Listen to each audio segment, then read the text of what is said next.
আমি কোরআনে কারিমের মধ্যে থেকে ছোট্ট একটি সূরা তেলাওয়াত করেছি।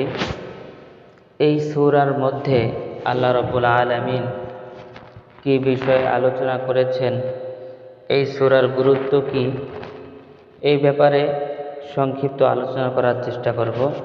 ওমা তাওফীকি ইল্লা বিল্লাহ। সর্বপ্রথম আমরা জেনে নেই এই সূরার নামটা কি।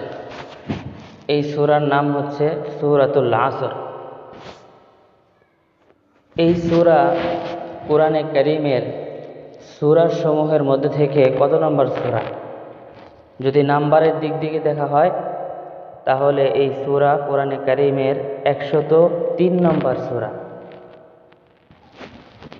এই সূরায় আল্লাহ রাব্বুল আলামিন মানুষের প্রকৃত সফলতা কিসের মধ্যে আছে এবং মানুষ কিসের মধ্যে থাকলে ক্ষতিগ্রস্ত হবে, টোটাল বিষয় এই সংক্ষিপ্ত সূরার মধ্যে আল্লাহ রাব্বুল আলামিন আলোচনা করেছেন। সূরাটা সংক্ষিপ্ত কিন্তু এর আলোচনা ব্যাপক। এই সূরার ব্যাপারে ইমাম শাফিঈ রাহমাতুল্লাহি আলাইহি বলেন, যদি আল্লাহ পাক শুধুমাত্র মানুষের জন্যে এই সূরাটা নাজিল করতেন, অন্য কোনো সূরা যদি নাও নাজিল করতেন, তাহলে এই সূরাটাই মানুষের হেদায়েতের জন্য যথেষ্ট হয়ে যেত। তাহলে এই সূরাটার গুরুত্ব কি?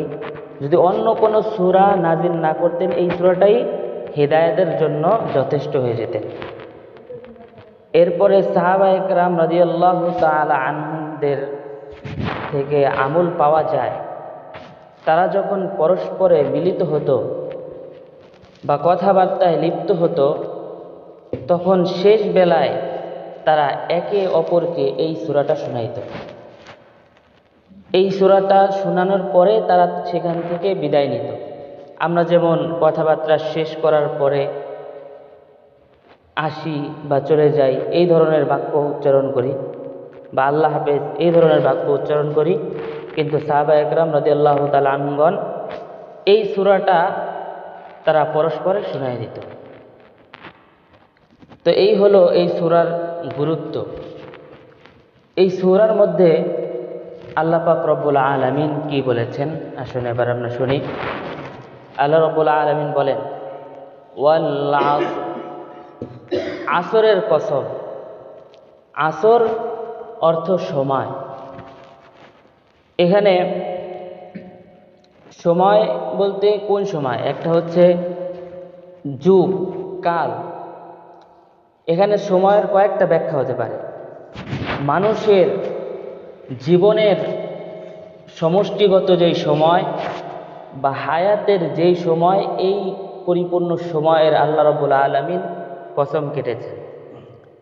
অথবা আসর শব্দের আরেকটা অর্থ হয় আসর, আসরের নামাজ, আসরের নামাজের সময়, আসরের নামাজের যে সময় আছে এই সময়। তো এই এরকমভাবে আরও কয়েকটি ব্যাখ্যা আছে। তো এই দুটাই বেশি প্রসিদ্ধ, যে আসরের সময় অথবা মানুষের জীবনের হায়াতের যেই সময়টা রয়েছে এই সময় উদ্দেশ্য। তাহলে আল্লাহ পাক সময়ের কসম কাটলেন। একটা মানুষ একটা জিনিসের বা আমরা যখন কোনো কিছুর কসম কাটি, তখন সেটা কি আমাদের থেকে নিম্নমানের হয় নাকি উচ্চমানের হয়? উচ্চমানের হয়। আল্লাহ রাব্বুল আলামিন এখানে সময়ের কসম কেটেছেন। ওয়াল আসর, এই সময়ের কসম কাটার উদ্দেশ্য হলো এটা মানুষকে গুরুত্ব বোঝানোর জন্য। সময় এটা মানুষের হায়াতের সব থেকে গুরুত্বপূর্ণ বিষয়। এজন্য আল্লাহ রাব্বুল আলামিন সময়ের কসম কেটেছেন। এরপর আল্লাহ রাব্বুল আলামিন বলেন, ইন্নাল ইনসানা লাফি খুসর, নিশ্চয় মানুষ ক্ষতিগ্রস্তের মধ্যে আছে।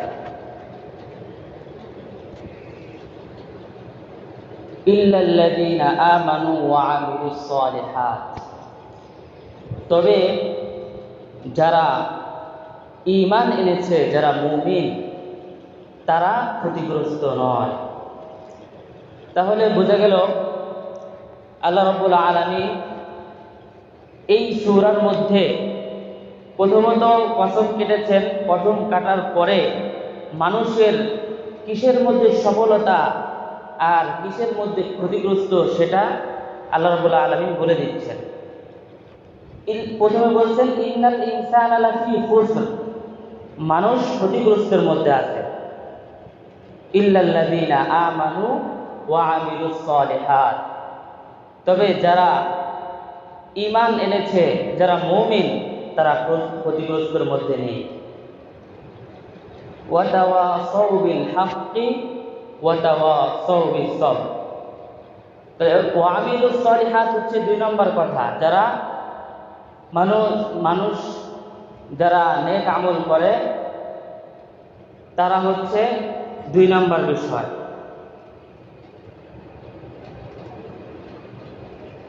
ওয়াতাওয়াসাউ বিল হাক্কি ওয়াতাওয়াসাউ বিস সবর, এবং যারা মানুষকে 3 নম্বর বিষয় হচ্ছে মানুষকে হক পথে দাওয়াত দেওয়া, মানুষকে ইসলামের পথে দাওয়াত দেওয়া।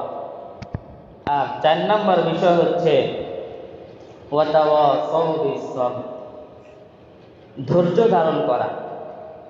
এটা হচ্ছে সূরার সাধারণভাবে যে ব্যাখ্যা আসে সেটা হচ্ছে এইভাবে যে আল্লাহ রাব্বুল আলামিন এই সূরার মধ্যে প্রথমত বলেছেন সমস্ত মানুষ ক্ষতিগ্রস্তের মধ্যে রয়েছে।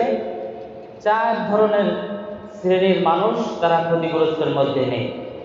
1 নম্বর হচ্ছে যারা ঈমান এনেছে, 2 নম্বর হচ্ছে যারা সৎ আমল করে, 3 নম্বর হচ্ছে যারা মানুষকে সৎ পথে দাওয়াত দেয়, হক পথে দাওয়াত দেয়, পরস্পর নিজে হক পথে থাকে, মানুষকেও হক পথে দাওয়াত দেয়।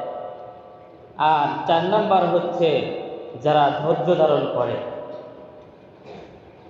এটা হচ্ছে সাধারণ যে অর্থ আসে সূরার, এই অর্থ। যদি ব্যাখ্যায় আসি তাহলে আমরা দেখি ঈমান, ঈমান কি জিনিস। ঈমানের সংক্ষিপ্ত একটা প্যাকেজ আল্লাহ রাব্বুল আলামিন বলেছেন আমানতু বিল্লাহি ওয়া মালাইকাতিহি ওয়া কুতুবিহি ওয়া রুসুলিহি ওয়াল ইয়াউমিল আখিরি ওয়াল কদরি খাইরিহি ওয়া শাররিহি মিনাল্লাহি তাআলা ওয়াল বা'থি বাদাল মাউত। এই যে ঈমানে মুফাসসরের মধ্যে যে 7 বিষয় রয়েছে, এই 7 বিষয়ে অন্তর দ্বারা বিশ্বাস করা, মুখে স্বীকার করা, আমলে পরিণত করা, এগুলোর নাম হচ্ছে ঈমান। প্রথমেই আল্লাহ রাব্বুল আলামিন বলেছেন আমানতু বিল্লাহ। প্রথম যে বিষয়টা হচ্ছে সেই বিষয়টা হচ্ছে কি আমানতু বিল্লাহ, আল্লাহর উপরে ঈমান আনা। আল্লাহ যে এক, আল্লাহর জাত ও সিফাতের সাথে আল্লাহকে মানা। অনেক সময় এরকম হয় যে আল্লাহর জাতের উপর বিশ্বাস আনা হয় কিন্তু সিফাতের উপরে বিশ্বাস আনা হয় না। এটাও যদি হয় তাহলে সে মুমিন থাকবে না। মক্কার কাফেররা আল্লাহকে কিন্তু মানত, কিন্তু তার সাথে অন্যকেও শরীক করত। অন্যকে কখনো শরীক করা যাবে না। আল্লাহ রাব্বুল আলামিন কুরআনে কারীমের মধ্যে নবী সাল্লাল্লাহু আলাইহি সাল্লামকে সম্বোধন করে বলেন, হে নবী, আপনি যদি তাদেরকে জিজ্ঞেস করেন ওয়ালা ইন সাআলতাহুম মান খালাকাস সামাওয়াতি ওয়াল আরদা লায়াকুলুন্নাল্লাহ, হে নবী, আপনি যদি তাদেরকে জিজ্ঞেস করেন যে আসমান ও জমিনকে কে সৃষ্টি করেছে, তারা বলবে অবশ্যই অবশ্যই লায়াকুলুন্নাল্লাহ, তারা বলবে আল্লাহ তাআলাই আসমান এবং জমিনকে সৃষ্টি করেছে। কোরআনে কারীমের আর এক আয়াতের মধ্যে আল্লাহ পাক বলেন যদি তাদেরকে জিজ্ঞাসা করা হয় ওয়ালাইন সাআলতাহুম মান নাযালা মিনাস সামাই মাআন ফাআহইয়া বিহিল আরদা বা'দা মাউতিহা লায়াকুলুন্নাল্লাহ। তাদেরকে যদি জিজ্ঞাসা করা হয় আসমান থেকে পানিকে বর্ষিত করে, এই পানির মাধ্যমে চিরে দেওয়া ফেটে যাওয়া জমিনকে আবার উর্বর করে সেই জমিন থেকে শস্যরাজি কে সৃষ্টি করে, তারা বলবে লা ইয়াকুলুন্নাল্লাহ, তারা বলবে যে এটা আল্লাহ পাকই এই এই সৃষ্টি করেন।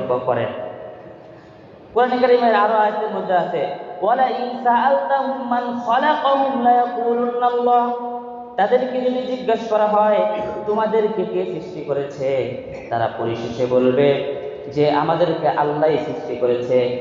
কিন্তু তাদের এখন সমস্যাটা কোথায়?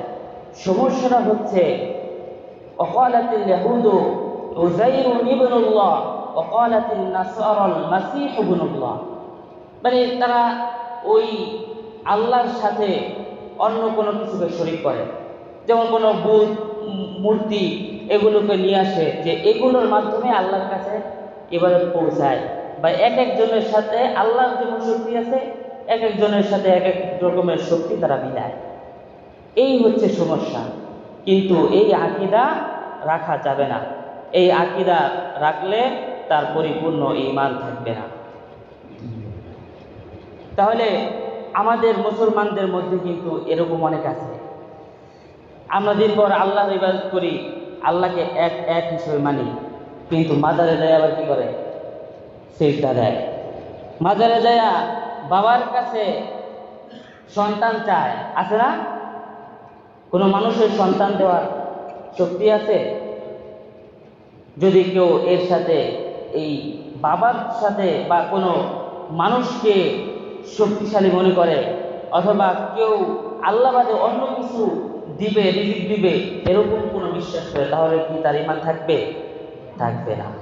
তো এটাই হচ্ছে আল্লাহ তাআলা সূরা ইখলাসের মধ্যে বলেন কুল হুয়াল্লাহু আহাদ। এই যে হযরত মুফতি সাহেব গত জুমায় বয়ান করছেন, আল্লাহর পরিচয় দিয়েছেন কুল হুয়াল্লাহু আহাদ আল্লাহুস সামাদ লাম ইয়ালিদ ওয়া লাম ইউলাদ ওয়া লাম ইয়াকুল লাহু কুফুয়ান আহাদ। আল্লাহ হচ্ছে একক, আল্লাহর কোনো শরীক নাই, তিনি কাউকে তিনি কাউকে জন্ম দেন নাই, তাকেও কেউ জন্ম দেন নাই, এবং তিনি কারো মুখাপেক্ষী নন। এই হচ্ছে আল্লাহ তাআলার সিফাত। আল্লাহ তাআলার সিফাতের সাথে বা জাতের সাথে কাউকে মেলানো যাবে না। যদি আল্লাহ তাআলার সিফাতের সাথে জাতের সাথে কাউকে কোনো কিছুকে মেলানো হয়, তাহলে এটা হবে শিরিক, আর শিরিক তওবা ছাড়া মাফ হয় না। এজন্য মুহতারাম হাজিরিন, এই যে সূরাতুল আসরের যে ব্যাখ্যা, প্রত্যেকটা আয়াতের যদি ব্যাখ্যা করা হয় অনেক সময় নিয়ে নেবে। তো প্রথম যে আয়াত রয়েছে আমানতু বিল্লাহি ওয়া মালাইকাতিহি, ফেরেশতাকে বিশ্বাস করা, ওয়া কুতুবিহি, কিতাবকে বিশ্বাস করা। কিতাবের মধ্যে আছে ইন্নাল্লাহা আলিমু গায়বিস সামাওয়াতি ওয়াল আরদ, নিশ্চয় আল্লাহ তাআলা হচ্ছেন আকাশ ও জমিনের এবং সমস্ত জিনিসের গায়েব জানেন। কে জানেন? আল্লাহ তাআলা। নবী কি জানেন? অনেকেই বলে যে নবী গায়েব জানেন। নবী কি গায়েব জানেন? নবী গায়েব জানেন না। যতক্ষণ পর্যন্ত জিবরাইল আমিনের মাধ্যমে আল্লাহ তাআলা নবীকে কোনো গায়েবের বিষয়ে না বলছে, ততক্ষণ পর্যন্ত তিনি গায়েব জানতেন না। তিনি গায়েব তাকে জানানো হতো, তিনি স্বয়ংভাবে তিনি গায়েব জানেন না। গায়েব জানেন কে? একমাত্র আল্লাহ তাআলা। তাহলে কি কোনো পীর কি গায়েব জানবে? জানবে না। এরপরে আমরা আসি, মানে কথাগুলো এলোমেলো হয়ে যাচ্ছে। এর মধ্যে অনেকেই আছে যে মানে পীরের যে কথাটা উঠলো, এই জন্য আমি বলতেছি যে অনেকেই মনে করেন যে পীরে হয়তো পার করে দিবে, পীরে হয়তো জান্নাতে নিয়ে যাইব, এরকম অনেকেই মনে করি না? কাল কিয়ামতের ময়দানে রাসূলদের অবস্থাই খারাপ থাকবে। নবীরা পর্যন্ত নিজেরা ইয়ানাফসি বলবে। যাদেরকে এরপরে মানুষ যারা আছে নবীরা তো নিষ্পাপ, তারা তো জান্নাতে যাবেনি, কিন্তু একটা পরিস্থিতি যে ভয়াবহ হবে, তখন মানুষের কারো নিজের নিজের কি জান্নাতে নেওয়ার কারো নিজেরই তো খবর থাকবে না, তাহলে মানুষ আরেকজনকে কিভাবে জান্নাতে নেবে? হ্যাঁ, নিতে পারবে যখন আল্লাহ রাব্বুল আলামিন অনুমতি দিয়ে দিবেন। যারা মুখলিস বান্দা, যাদেরকে আল্লাহ পাক অনুমতি দিবেন, তারাই শুধুমাত্র মানুষকে জান্নাতে নিতে পারবে। এই যে যে বিশ্বাস, এগুলো কিন্তু ঈমানের মধ্যে আছে। ঈমানের 7টা বিষয় কিতাবের মধ্যে আছে, হাদিসের মধ্যে আছে। এগুলো সব কিছু কিতাবের মধ্যে স্পষ্ট ভাষায় লিখিত আছে। এজন্য মোহতারাম হাজিরিন, আমরা আল্লাহর সাথে কাউকে শরীক করব না। যেই সহি আকীদা, আমরা নামাজ পড়ি, রোজা করি, আমরা অনেক সময় আছে আমাদের শরীর দুর্বল, আমাদের ধৈর্য দুর্বল, আমরা ওরকম ভালো করে আল্লাহ তাআলার ইবাদত বন্দেগী করতে পারি না। কিন্তু ঈমানটা যাতে খালেস থাকে, ঈমানটা যাতে পরিপূর্ণ থাকে, আকীদা যাতে সহি থাকে, এই ব্যাপারে আমরা সবসময় চেষ্টা করব। এরপরে আল্লাহ তাআলার ফরজ বিধানগুলো আমরা আদায় করার চেষ্টা করব। যদি আকীদাই সহি না থাকে, তাহলে কিন্তু বিপদ। যাই হোক, সংক্ষিপ্তভাবে কথা বললাম। আল্লাহ রাব্বুল আলামিন এই যে আয়াতের মধ্যে, এই সূরার মধ্যে সংক্ষিপ্তভাবে যে 4টা বিষয় বলেছেন, প্রত্যেক মানুষ ক্ষতিগ্রস্ত, যারা চার জিনিস আছে তারাই হচ্ছে প্রকৃত সফল। আমরা এই সূরার উপর আমল করার চেষ্টা করব। ওয়া মা তাওফীকি ইল্লা বিল্লাহ। আসসালামু আলাইকুম ওয়া রাহমাতুল্লাহি ওয়া বারাকাতুহু।